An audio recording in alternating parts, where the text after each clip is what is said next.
कृष्णाय वासुदेवाय हरये परमात्मने प्रणतक्लेशनाशाय गोविन्दाय नमो नमः। कृष्णाय वासुदेवाय देवकीनन्दनाय च नन्दगोपकुमाराय गोविन्दाय नमो नमः। ॐ नमो भगवते वासुदेवाय। श्रीमद्भागवते द्वादशस्कन्धे अथ द्वादशोऽध्यायः। सूत उवाच नमो धर्माय महते नमः कृष्णाय वेधसे ब्राह्मणेभ्यो नमस्कृत्य धर्मान् वक्षे सनातनान्। एतद्वकथितं विप्रा विष्णोश्चरितमद्भुतं भवद्भिर्यदहं पृष्टो नराणां पुरुषोचितम्। अत्र संकीर्तितः साक्षात् सर्वपापहरो हरिः नारायणो हृषीकेशो भगवान् सात्वतां पतिः। अत्र ब्रह्म परं गुह्यं जगत प्रभवाप्ययं ज्ञानं च तदुपाख्यानं प्रोक्तं विज्ञानसंयुतम्। भक्तियोगसमाख्यातो वैराग्यं च तदाश्रयं पारीक्षितम् उपाख्यानं नारदाख्यानमेव च। प्रायोपवेशो राजर्षेर्विप्रशापात् परीक्षितः शुकस्य ब्रह्मऋषभस्य संवादश्च परीक्षितः। योगधारणयोत्क्रान्तिः संवादो नारदाजयोः अवतारानुगीतं च सर्गप्राधानिकोऽग्रतः। विदुरोद्धवसंवादः क्षत्रमैत्रेयोस्ततः पुराणसंहिता प्रश्नो महापुरुषसंस्थितिः।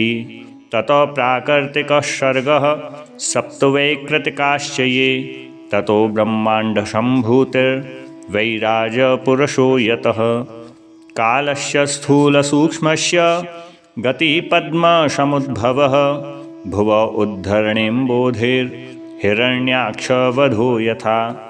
ऊर्ध्वतिर्यग्वाक्सर्गो रुद्रसर्गस्तथैव च अर्धनारीनरस्याथ यतः स्वायम्भुवो मनुः। शतरूपा च या स्त्रीणाम् आद्या प्रकृतिरुत्तमा सन्तानो धर्मपत्नीनां कर्दमस्य प्रजापतिः। अवतारो भगवतः कपिलस्य महात्मनः देवहूत्याश्च संवादः कपिलेन च धीमता।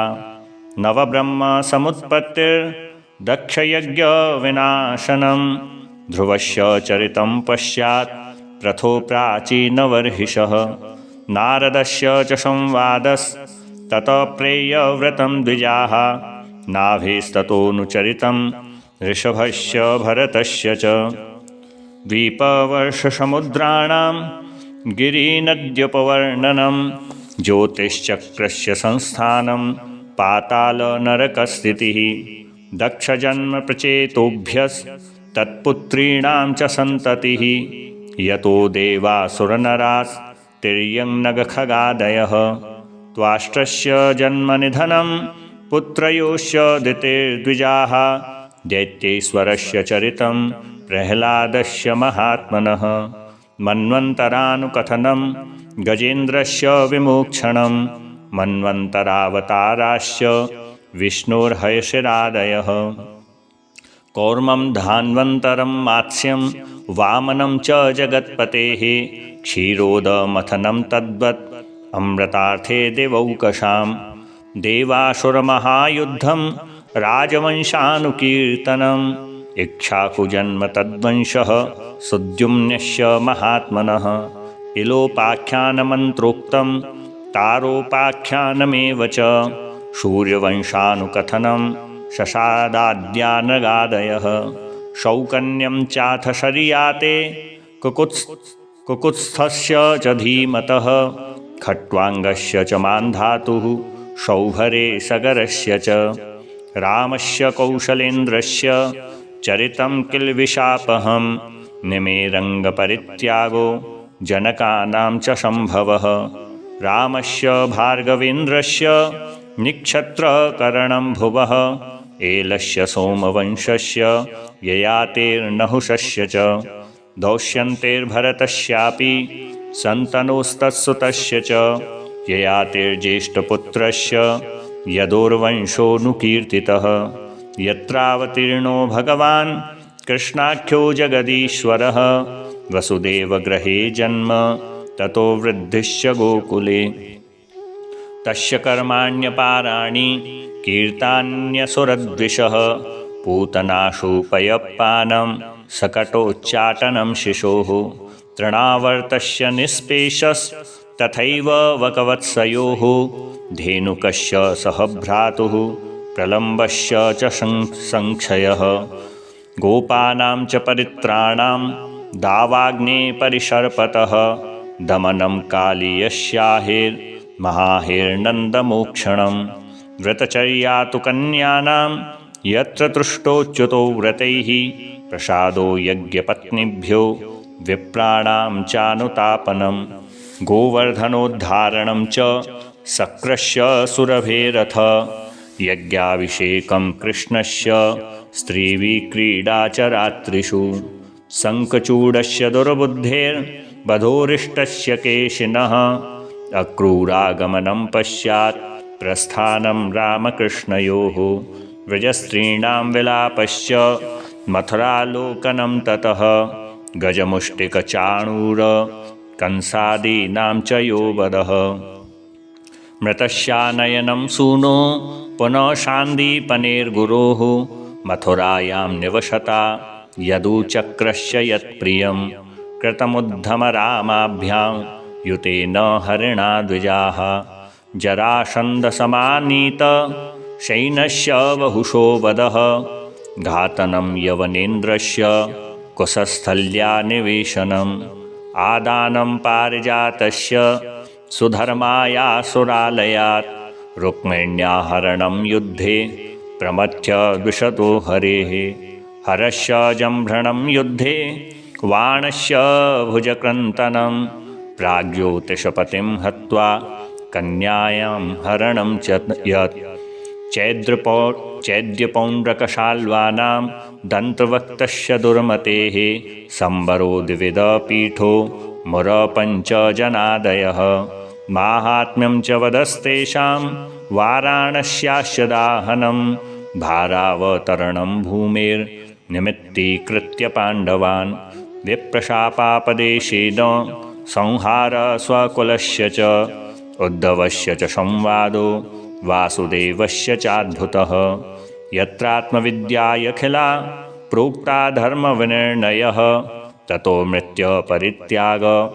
आत्मयोगानुभावतः युगलक्षणवृत्तिश्च कलौ नृणाम् उपप्लवः चतुर्विधस्य प्रलय उत्पत्तिस्त्रिविधा तथा देहत्यागस्य राजर्षिर्विष्णुरातस्य धीमतः शाखाप्रणयन् ऋषैर्मार्कण्डेयस्य सत्कथा महापुरुषविन्यासः सूर्यस्य जगदात्मनः इति चोक्तं द्विजश्रेष्ठा यत्पृष्टोऽहमिहास्मि वः लीलावतारकर्माणि कीर्तितानिह सर्वशः पतितस्खलितश्चार्थ क्षुत्वा वा विवशो ब्रुवन् हरये नम इत्युच्चैर्मुच्यते सर्वपातकात् संकीर्तमानो भगवानन्तः श्रुतानुभावो व्यसनं हि पुंसां प्रविश्य चित्तं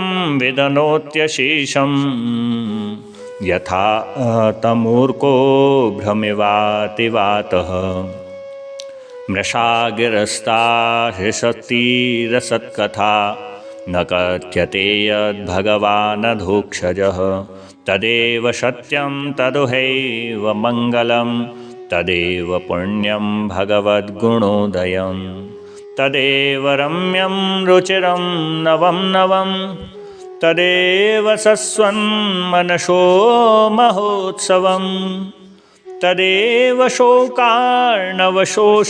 नृणां यदुत्तमश्लोकयशोऽनुगीयते न तद्वचश्चित्रपदं हरेर्यशो जगत्पवित्रं प्रगणीत कर्हि चेत् तद्भङ्क्षतीर्थं न तु हंससेवितं यत्राच्युतस्तत्र हि साधवो मलाः स वाग्विसर्गो जनताघसंप्लवो यस्मिन् प्रतिश्लोकमवद्धवत्यपि नामान्यनन्तस्य यशोऽङ्कितानि यत् शृण्वन्ति गायन्ति गृह्णन्ति साधवः नैष्कर्म्यच्युतभाववर्जितं न शोभते ज्ञानमलं निरञ्जनं कुतः पुनः शश्वतभद्रमीश्वरे नैर्पितं कर्म यदप्यनुत्तमम् यशश्रियामेव परिश्रमः परो वर्णाश्रमाचारतपश्रुतादिषु अविस्मृतिशीधरपादपद्मयोर्गुणानुवादश्रवणादिभिर्हरेः अविस्मृतिकृष्णपदारविन्दयोः क्षिणोत्यभद्राणि समं तनोति च सत्त्वस्य शुद्धिं परमात्मभक्तिं ज्ञानं च विज्ञानविरागयुक्तं यूयं द्विजाग्रावत भूरिभागा यच्छ स्वदात्मन्यखिलात्मभूतं नारायणं देवमदेवमीशम् अजस्रभावा भजता विवेश्य अहं च संस्मारित आत्मतत्त्वं श्रुतं पुरा मे परमर्षिवक्त्रात् प्रायोपवेशे नृपते परीक्षितः सदसृषीणां महतां च शृण्वताम् एतद्वकथितं विप्रा कथनीयोरुकर्मणः माहात्म्यं वासुदेवस्य सर्वाशुभविनाशनं य एवं श्रावये नित्यं यामक्षणमनन्यधीः श्रद्धावान् योऽनुशृणुयात् पुनात्यात्मानमेव सः द्वादश्यामेकादश्यां वा षण्वानायुष्यवान् भवेत् पठत्यनश्नन् प्रयतस्ततो भवत्यपातकी पुष्करे मथुरायां च द्वारवत्यां यतात्मवान् उपोष्य संहितामेतां पठित्वा मुच्यते भयात् देवतामुनयः सिद्धा पितरो मनवो नृपाः यच्छन्ति कामान् गृणतः शृण्वतो यस्य कीर्तनात् ऋचो यजुंसि सामानि द्विजोधीत्यानुविन्दते मधुकुल्या घृतकुल्याः पयकुल्याश्च तत्फलं पुराणसंहितामेताम् अधीत्य प्रयतो द्विजः प्रोक्तं भगवता यत्तु तत्पदं परमं व्रजेत् विप्रोधीत्याप्नुयात् प्रज्ञां राजन्यो दधिमेखलां वैश्यो निधिपतित्वं च शूद्रशुद्धेतपातकात् कलिमलसंहतिकालनोऽखिलेशो हरिरितरत्र न गीयते यभीक्ष्णम् इह तु पुनर्भगवान् शेषमूर्तिः परिपठितोऽनुपदं कथाप्रसङ्गैः तमहमजमनन्तमात्मतत्त्वं जगदुदयस्थितिसंयमात्मशक्तिं द्युपतिभिरज शक्रशङ्कराद्यैर्दुरवशिततवमच्युतं नतोऽस्मि उपचितनवशक्तिभिः स्वमात्मन् उपरचितस्थिरजङ्गमालयाय भगवत उपलब्धिमात्रधाम्ने सुरऋषभाय नमः सनातनाय स्वसुखनिवृतचेतास्तद्युदस्तान्यभावोऽपि अजितरुचिरलीलाकृष्टसारस्तदीयं व्यतनुतकृपया यस्तत्त्वदीपं पुराणं तमखिलव्रजिनग्नं व्याससूनुं नतोऽस्मि। जय जय स्वस्ति श्रीमद्भागवते महापुराणे पारमहंस्यां संहितायां द्वादशस्कन्धे स्कन्धार्थनिरूपणं नाम 12ोऽध्यायः। श्रीबालकृष्णचरणार्पणमस्तु। कृष्णाय वासुदेवाय हरये परमात्मने प्रणतक्लेशनाशाय गोविन्दाय नमो नमः।